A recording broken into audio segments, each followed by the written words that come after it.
Hi guys, எல்லோருக்கும் வணக்கம். நான் உங்கள் கோபி. இதுக்கு முன்னாடி என்னோட யூடியூப் சேனலில் பார்த்தீங்கன்னா எல்லாமே ஷார்ட்ஸ் வீடியோ, சின்ன சின்ன வீடியோவில் நான் எடுத்து போட்டுக்கிட்டு இருந்தேன். இதுக்கப்புறம் நம்மளோட சேனலில் முக்கியமான உலகத்தில் நடக்க போகிற விஷயங்கள் எல்லாத்தையும் 10 நிமிஷத்துலேருந்து உங்களுக்கு நான் சேர்க்க போகிறேங்க. அது மட்டும் இல்லை, ஹானஸ்டான, நல்லா கேட்டுங்க, ஹானஸ்டான என்னோட மூவி ரிவ்யூ உங்களுக்கு இருக்குது. சின்ன சின்ன படங்களும் இருக்குது. பெரிய பெரிய படம் மட்டும் நான் ரிவ்யூ பண்ண மாட்டேன். சின்ன சின்ன படங்கள், நிறைய படங்க, சின்ன சின்ன படங்கள் நம்ம வந்து மிஸ் பண்ணியிருப்போம். அது எல்லாத்தையும் நான் உங்களுக்கு ரிவ்யூ கொடுக்க போகிறேன். ஸோ நீங்களும் வந்து அந்த படத்தில் மிஸ் பண்ணியிருந்தீங்கன்னா நீங்களே போய் பாருங்கள். உங்களை நம்பி தான் இறங்கியிருக்கேங்க, கை விட்டுறாதீங்க. வாங்க நம்ம வீடியோ எடுப்போம். வணக்கம் காய்ஸ். இன்றைக்கி வந்து நம்ம கருப்பு படத்தோட மூவி ரிவ்யூ பார்க்க போகிறோம். மூவி ரிவ்யூ போகிறவனுக்கு எல்லோரும் என்னோட சேனலை சப்ஸ்கிரைப் பண்ணிக்கோங்க, பெல் பட்டன் தட்டுங்க. அப்போ தான் நான் போடுற ரிவ்யூ, ஹாட்டான டாபிக் எல்லாமே வந்து உங்களுக்கு ஆன் டைமில் சேரும். வாங்க நம்ம வீடியோ எடுப்போம். கருப்பு படத்தோட காஸ்டியூமில் பார்த்துருவோம். சூர்யா சார் நடிச்சிருக்காங்க, த்ரிஷா மேடம் நடிச்சிருக்காங்க. அதுக்கப்புறம் பார்த்தீங்கன்னா ஆர்ஜே பாலாஜி, அவர் தான் இந்த படத்தை வந்து திரைக்கதை என் வசனம் அவரோட தான். இந்த படத்தோட திரைக்கதை வசனம் வந்து ஆர்ஜே பாலாஜியோட. அதுக்கப்புறம் இந்திரன் ஒருத்தர் நடிச்சிருக்காரு, அப்பா கேரக்டரில் சூப்பராக நடிச்சிருக்காருங்க. ஸோ அவரை பற்றி நான் இன்னும் குணத்து கழிச்சு நான் பேசுகிறேன். அதுக்கப்புறம் நேட்டி சுப்ரமணியம் அண்ட் ஸ்வான்சிகா. இந்த படத்தை வந்து ப்ரொடியூஸ் பண்ணது வந்து எஸ்ஆர் பிரபு. பட்ஜெட் பார்த்தீங்கன்னா வந்து 130 to 140 crores ரூபியா. இந்த படத்தில் வந்து ஆர்ஜே பாலாஜி வந்து ஒரு லாயராக இருக்கார். அதாவது வந்து ஒரு ஃபேமஸான லாயராக இருக்கார். ஒரு கோட்டையை வந்து அவர் தான் வந்து ஃபுல் அண்ட் ஃபுல் கண்ட்ரோல். அவர் சொல்லாமல் எதுவுமே நடக்காது. அந்த மாதிரி வந்து அவரை வந்து காட்டுறாங்க அந்த படத்தில். அதுக்கப்புறம் த்ரிஷா வந்து அதே கோர்ட்டில் தான் இருக்காங்க. அவங்க வந்து கொஞ்சம் நேர்மையாக இருக்காங்க.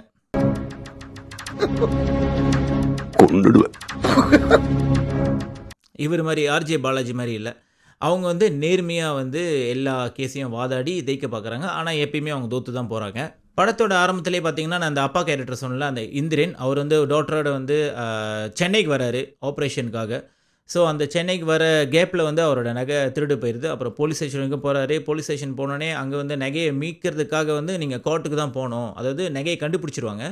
அதை மீட்கிறதுக்காக நீங்கள் கோர்ட்டுக்கு தான் போகணுன்னு சொல்லுவாங்க. அப்புறம் அவர் கோர்ட்டுக்கு போயிட்டு அங்கே என்னென்ன நடக்குது அதுன்றது தான் வந்து இந்த கதையோட மெயின் பிக்சர்ஸ். படத்தை பற்றி சொல்லிட்டு இருக்கும்போதே உங்களுக்கு தெரிஞ்சதுக்கும் ஆர்ஜே பாலாஜி தான் வந்து இல்லை மெயின் வில்லன். சூர்யா சார் வந்து கருப்பர், அவர் வந்து கடவுள். அந்த கேரக்டரில் தான் வச்சுருக்காங்க சூர்யா சாரை. அவர் பயங்கரமாக நடிச்சிருப்பாருங்க. அவருக்கு அந்த கருப்பர் கேரக்டரு அப்படியே சூட்டபுளாக அப்படியே உட்காரும். அப்படியே பார்க்குறதுக்கே நம்மளுக்கு ஒரே கூஸ்பம் அந்த மாதிரி இருக்கும். அவருக்கு கருப்பரோட கேரக்டருக்கும் அவரோட ஃபேஸோடைய ரியாக்ஷனுக்கும் ரொம்ப பிரமாதமாக, சீரியஸாக சொல்கிறேன், பிரமாதமாக நடிச்சிருப்பார் சூர்யா சார். ஓகே, ஸோ அவங்க அப்பா போயிட்டு அந்த நகையை மீட்டு எடுக்கிற ப்ராசஸில் வந்து ரொம்ப தோல்வி அடைஞ்சிருவாருங்க. நிறையா அவர்கிட்டருந்து வந்து ஆர்ஜே பாலாஜி வந்து இப்போ முடிச்சு கொடுத்துட்றேன், அப்போ முடிச்சு கொடுத்துட்றேன்னு சொல்லிட்டு நிறையா காசு அவர்கிட்டருந்து எடுத்துருவார். ஓகே, ஸோ அவங்க அப்பா போயிட்டு அந்த நகையை மீட்டு எடுக்கிற ப்ராசஸில் வந்து ரொம்ப தோல்வி அடைஞ்சிருவாருங்க. நிறையா அவர்கிட்டருந்து வந்து ஆர்ஜே பாலாஜி வந்து இப்போ முடிச்சு கொடுத்துட்றேன், அப்போ முடிச்சு கொடுத்துட்றேன்னு சொல்லிட்டு நிறையா காசு அவர்கிட்டருந்து எடுத்துருவார். ஸோ அவர்களால் தாங்க முடியாது. இதுக்கப்புறம் வந்து அவரோட டாக்டருக்கு வந்து ஆர்ஜே பாலாஜி செய்கிற விஷயங்கள்லாம் கொஞ்சம் கொஞ்சம் தெரிஞ்சிடும். ஓகே, இவர் வந்து நம்மளுக்கு ஹெல்ப் பண்ண வரல, நம்மள்ட்ட எல்லா காசையும் எடுக்க தான் பார்க்குறாருன்னு சொல்லிட்டு அவரோட அந்த இந்திரன் இருக்கால, அவரோட டாக்டர் வந்து கண்டுபிடிச்சிருவாங்க.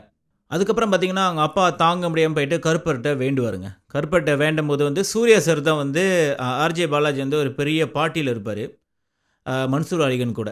அவரோட கேஸ் அவர் தான் முடிச்சு கொடுப்பாரு. அதனால் ஒரு பார்ட்டி வைப்பாருங்க. அங்கே போயிட்டு வந்து அவர் நல்லா கூத்தும் கும்மாளமாக இருக்கும்போது அங்கே நம்ம சூர்யா சார் வந்து கருப்பராக தோன்றி அவரை போய்ட்டு அட்டாக் பண்ணுவார். அந்த அட்டாக் பண்ணும்போது தான் வந்து ஆர்ஜே பாலாஜி சொல்லுவார், இந்த கோர்ட் சிஸ்டம் தான் நீங்கள் மாற்றவே முடியாது, அங்கே வந்து இப்படி தான் இருக்கும், இதுதான் ப்ரொசீடியரு, லஞ்சம் கொடுத்து தான் ஆகணும் அப்படின்னு சொல்லிட்டு ஒரு பெரிய ஆர்கியூமெண்ட் வந்து கடவுளுக்கும் நம்ம ஆர்ஜே பாலாஜிக்கும் ஓடும். அப்புறம் ஆர்ஜே பாலாஜி என்ன செய்வார்னா வந்து நம்ம சூர்யா சார், அதாவது கருப்பர், கடவுளுக்கே வந்து ஒரு சவால் விடுவார். நீங்கள் முடிஞ்சால் வந்து எல்லா சிஸ்டத்தையும் மாற்றி காட்டுங்க, அதுக்கப்புறம் நீங்கள் என்னை கொல்லுங்க அப்படின்னு சொல்லிட்டு ஒரு சவால் விட்டு வருங்க. அதுக்கப்புறம் பார்த்தீங்கன்னா நம்ம சூர்யா சார், அதாவது கருப்பர், மனித ரூபத்தில் வந்து அந்த கோர்ட்டுக்கு போகிறாரு.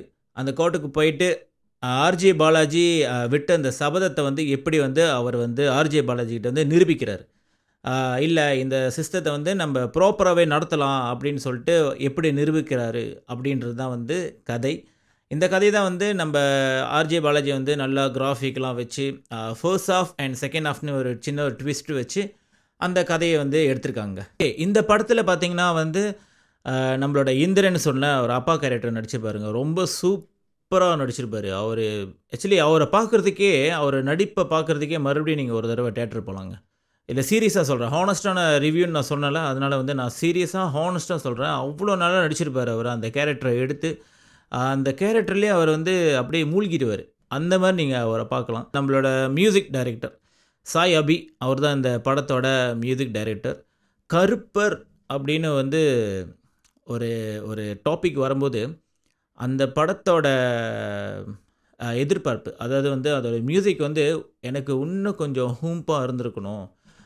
இன்னும் கொஞ்சம் டீப்பா அப்படி போயிருக்கணும்னு சொல்லிட்டு எனக்கு தோணுது. ஏன்னா வந்து கருப்பர்ன்னு எடுத்துக்கிட்டிங்கன்னா வந்து, ஃபுல் அண்ட் ஃபுல் வந்து அவரோட அந்த வீரம், ஓகேங்களா? கருப்பர்ன்னு எடுத்துக்கிட்டிங்கனாலே வீரம், ஹானஸ்ட் அந்த மாரி ஒரு கேரக்டர் அவரு.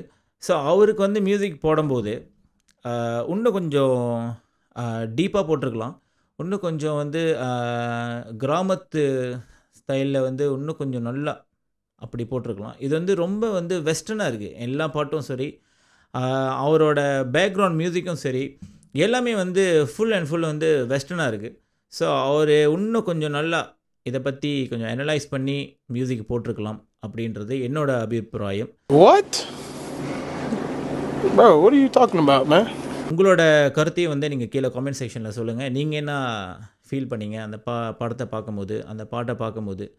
ஸோ கருப்பர்ன்னு வரும்போது வந்து நல்ல ஒரு கிராமிய பாடலாம், இன்னும் கொஞ்சம் வீரமான ஒரு பாட்டோட வந்திருக்கலாம்ல. இன்னும் கொஞ்சம் ஹும்பான ஒரு மியூசிக் குடுத்துருக்கலாம் அப்படின்றது வந்து என்னோட ஒப்பீனியன். ஏன்னா வந்து ரொம்ப வெஸ்டர்னா இருக்கு. எல்லா பாட்டும் வந்து வெஸ்டர்னா இருக்கு.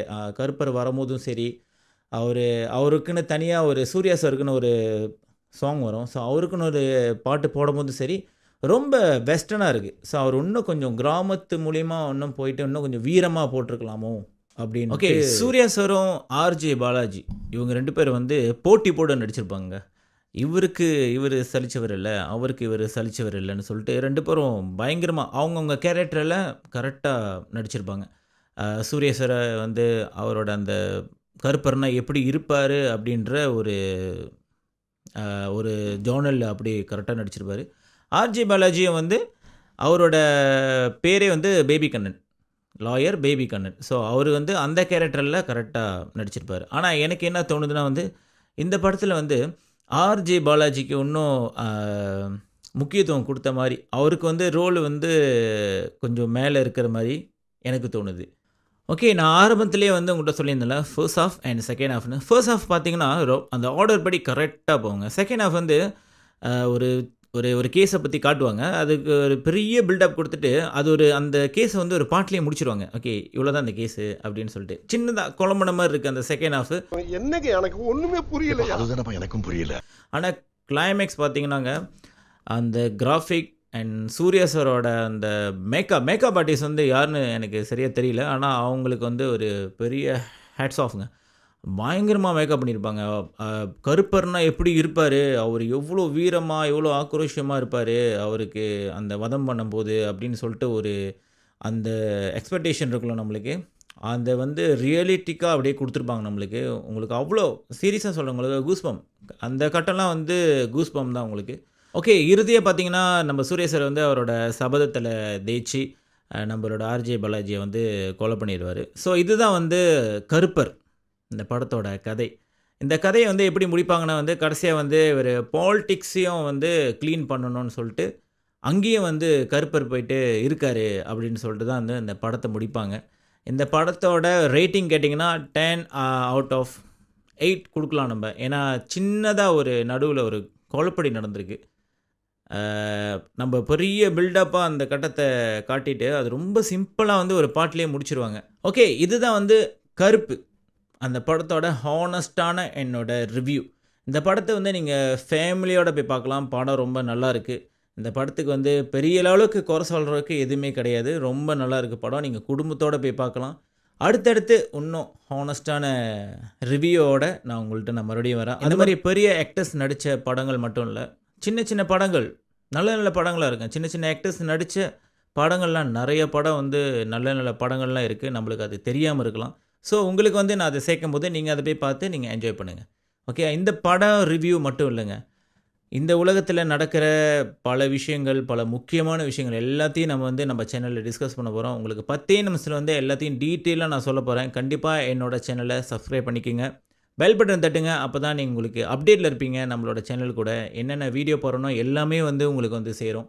நீங்களும் வந்து அலர்ட்டாக இருப்பீங்க. உலகத்தில் இவ்வளோ விஷயம் நடக்குதாங்க. சரி, ஓகே, நம்ம அலர்ட்டாக இருப்போம்னு சொல்லிட்டு. இது என்னோட முதல் வீடியோ. இந்த வீடியோவில் ஏதாச்சும் நான் தவறுதலாக ஏதாச்சும் நான் பேசியிருந்தேன்னா தயவுசெய்து மன்னிச்சிடுங்க. அடுத்த வீடியோவில் நான் எல்லாத்தையும் கொரெக்ட் பண்ணிக்கிறேன். ஓகே, கண்டிப்பாக என் கூட ட்ராவல் பண்ணுங்கள். உங்களுக்கு கண்டிப்பாக பெனிஃபிட்டான விஷயங்கள் எல்லாத்தையும் நான் வந்து உங்களுக்கு நான் சேர்ப்பேன். ஓகே, நம்ம அடுத்த வீடியோவில் சந்திப்போம். அதுவரை டேக் கேர் காய்ஸ். நான் உங்கள் கோபி. பாய்.